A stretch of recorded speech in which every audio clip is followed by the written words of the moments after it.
It is tax season in Canada. It's the season of T4s and T5s and all the other T forms. Exciting times. But if you're a new immigrant in Canada filing your taxes for the very first time, you are probably wondering, what in heaven's name is a T4 and what should I do with it after I receive it? If you have thought of that just a bit, please type a yes in the comments so we know we are not alone. I know the feeling and I urge you to relax because by the time we are through with this video, you will be singing a completely different song.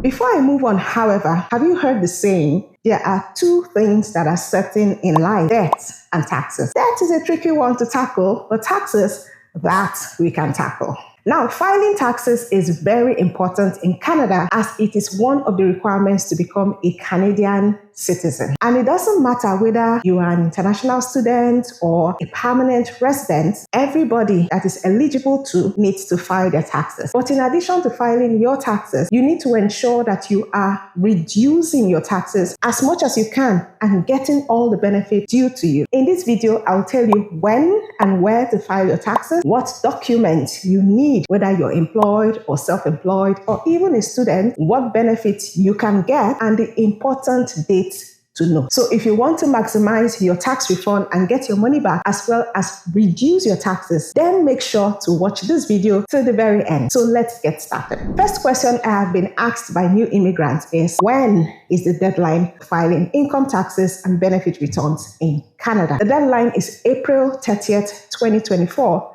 So mark it on your calendar now. This is the deadline for most Canadians to file their income tax and benefit returns for 2023. You are considered to have filed on time as long as the CRA, which is the Canada Revenue Agency, has received your filing by April 30th. By filing your income tax and benefit returns on time, you will avoid late filing penalty, interest charges, and interruptions to your benefit and credit payment. Also, if you owe any money to the CRA, which does happen, your payment is also due by April 30th, 2024. For business owners, however, the tax filing deadline varies based on your fiscal year end, but it is generally 6 months after the end of the fiscal period. And for most businesses, this means 6 months after December 31st. Although some corporations have a different fiscal year end. Now let's talk about how to file your taxes. You can file on paper, by phone, or online, and that's electronically. If you filed on paper last year, the CRA should mail you the 2023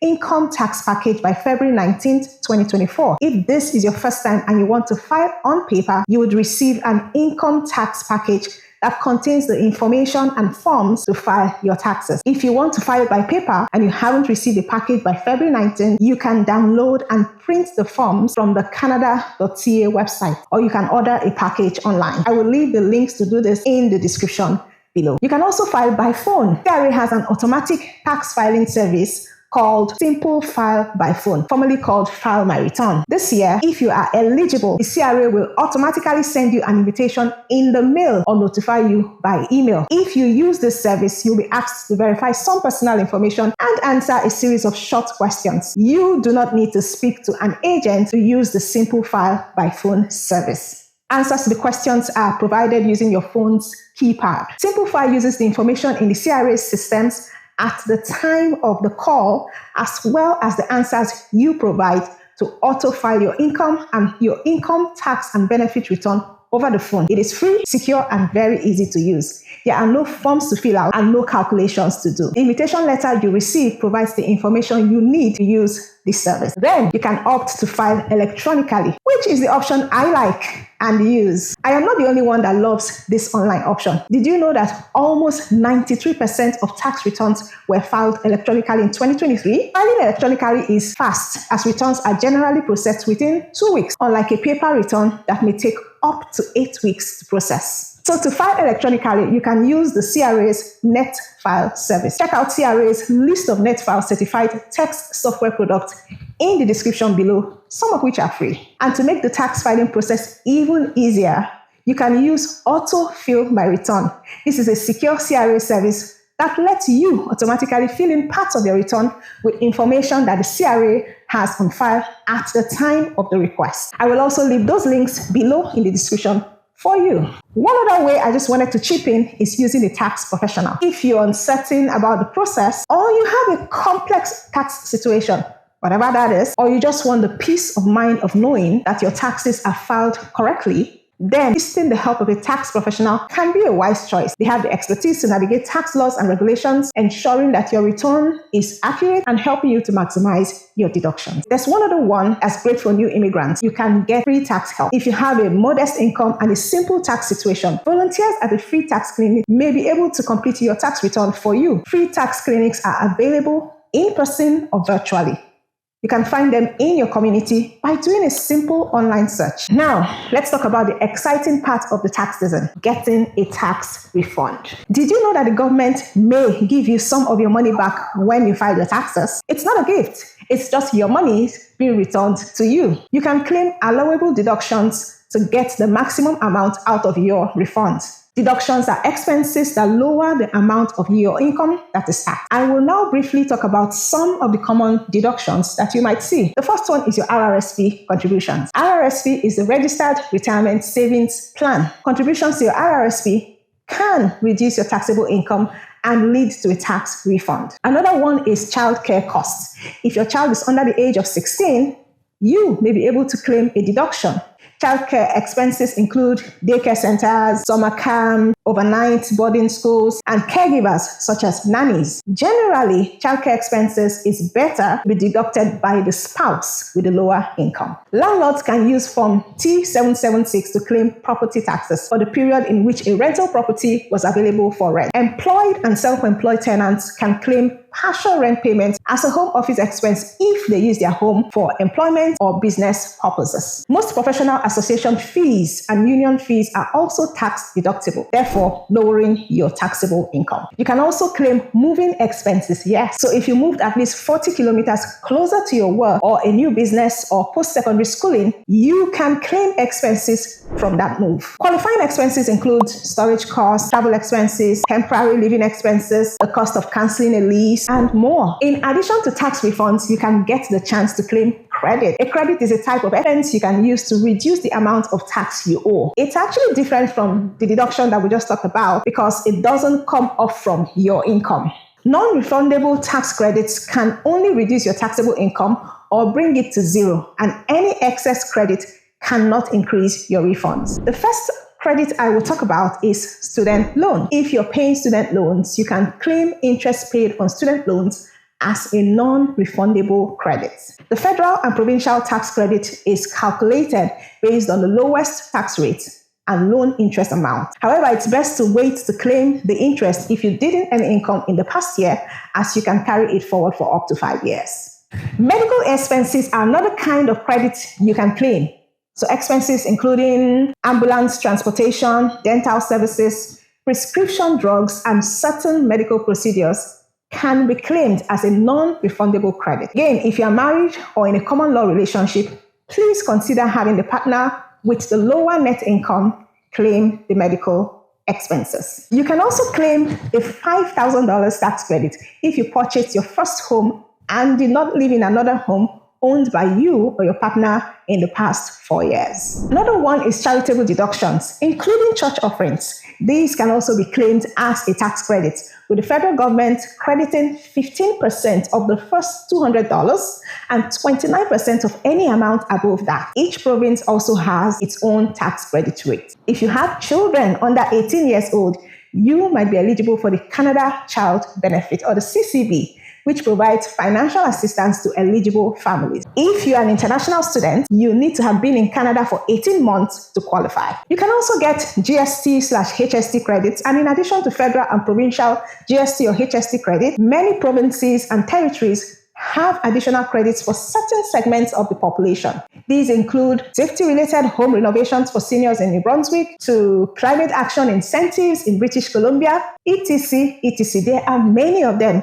Check out your province's website to see what credits you may be entitled to. Now let's talk about small business owners. Small business owners or self-employed people can deduct various business expenses, including advertising costs, bank fees, office supplies, and even travel expenses. Those who work from home can claim a portion of their utilities, insurance, and maintenance costs. Deductible amounts are based on what portion of the residence is used for business purposes. Also, the disability tax credit, or the DTC, which helps disabled individuals and family members reduce the amount of income tax they pay. To qualify for the DTC, a medical practitioner must certify that you're living with a severe mental or physical disability. Payment amounts vary by province, but if you qualify for this tax credit, it could open the door to other benefits. Another one is the Canada Workers Benefit. If you're a low-income worker, you can claim the Canada Workers Benefit or the CWB when you file your taxes. The refundable tax credit provides up to $1,428 for single individuals and $2,461 for families. It also includes a disability supplement if you have an approved disability tax credit certificate, that is Form T2201 on file with the CRA. If you qualify, you can request an advance payment, which allows you to receive half of your benefits in 4 separate payments. The Canada Training Credit supports workers over the age of 26 by reducing barriers to professional development. It offers $250 every year, $5,000 lifetime limit for eligible tuition and other course fees. Talking about tax credits makes me so excited. And as you can see, there are many tax credits you can claim, and many of those options will be available for you to indicate when you are filing your taxes. Great progress we are making so far. And if you're getting any value, this might just be the time for you to like the video and subscribe to the channel. So at this point, after hearing about the benefits and credits, you might be thinking, okay, Shay, I want to get started. What do I need to do now? That's what we're going to be talking about next. You need to gather your information in one place. To ensure accuracy, it is better to be patient and double check your tax slips and figures to make sure you have everything you need to file before doing so. Just to get you started, here are some tax slips you might need. So you need a T4 for employment income, you need T5 for investment income, T4 RSP and T4 RIF for RRSP income, T4A for pension and other income, NR4 for non-residents, T5013 for partnership income, T3 for tax income, and T5008 for securities transactions. You will also need to gather receipts for deductions such as your charitable donations, medical expenses, and tuition. Ensure you have your social insurance number or your SIN and the SINs of your dependents if applicable. If you are self-employed or you have income from other sources, you will need the appropriate tax forms, such as the T2125 for business income. If you sell investments in a non-registered account for more than what you paid for it, you may have to pay taxes on the capital gains. However, if you sell for less than what you paid, you incur a capital loss. You can use this loss to offset future capital gains, but it's important to keep track of these losses for tax purposes. Check your notice of assessment or your investment statements to keep a record of all your losses. Now, I cannot end a discussion about taxes without talking about audit. Audits can happen, and it doesn't only happen to others, it could happen to you. So you want to make sure that you're prepared if it ever happens to you. An audit is when the CRA does a deep assessment and check of your tax filing and tax claims. An audit is never a breeze, but just in case you are picked, you can minimize the pain of a CRA audit by keeping all your tax income slips and receipts for deductions for up to 6 years. If you find it hard to organize all this paperwork, check out some free apps that are used for easy organization to your paperwork to keep them all in an easy to find place. Personally, I have folders on my laptop that contains the documents I used to file my taxes. I scan all the documents and I upload them to this folder. You can adopt this style if you want as well. Now, there's something very exciting I don't want to forget. Each tax year brings new updates, changes, and adjustments to the Canadian tax system. Staying informed about these changes is essential, as they can have a direct impact on your financial situation. For the 2024 tax season, the government made some very important changes, and I did a full video about it, which I'm going to leave the link in the description and up here somewhere at the end of this video. Remember these important dates as well. February 19, 2024 is the first day that you can start filing your 2023 tax income or tax returns online. If you file on paper, you should receive your income tax package in the mail by this date. April 30th, 2024 is the deadline for most Canadians to file a tax return. By filing your tax return on time, you will avoid delays to any refunds, benefits, or credit payments you may be entitled to. If you owe money to the CRA, this is also the payment deadline. You will avoid late filing penalties and interest by filing and paying on time. June 15th, 2024 is also an important date if you or your spouse or your common law partners are self-employed. this is the deadline to file your tax returns. Now, as this date falls on a Saturday, your return will be considered filed on time if the CRA receives it or it is postmarked on or before June 17th, 2024. If you owe money to the CRA, you will still need to pay by April 30th, 2024 to avoid interest. I know that's a lot of information I've thrown at you, and you may want to save this video and come back to it later. Still, I want to point out that filing your personal taxes in 2024 doesn't need to be a stressful experience.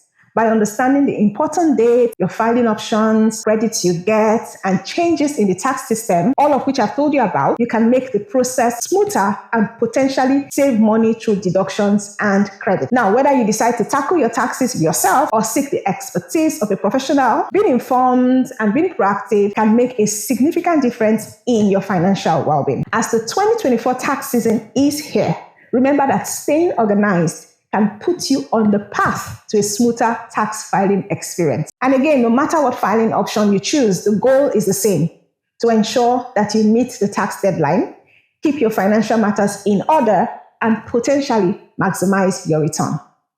And if you would like to learn about the new tax changes for 2024, be sure to watch this detailed video right here. Don't forget to like and subscribe to the channel. Thank you for watching, and I hope you gained value. Take care and catch you in the next one.